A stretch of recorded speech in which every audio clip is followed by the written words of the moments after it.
Buick Encore 2013 to 2022.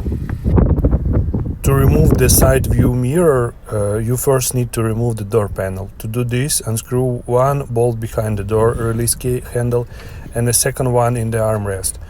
Pry the panel from the bottom with a tool to release the clips, then disconnect the door release cable and all electrical connectors from the back side.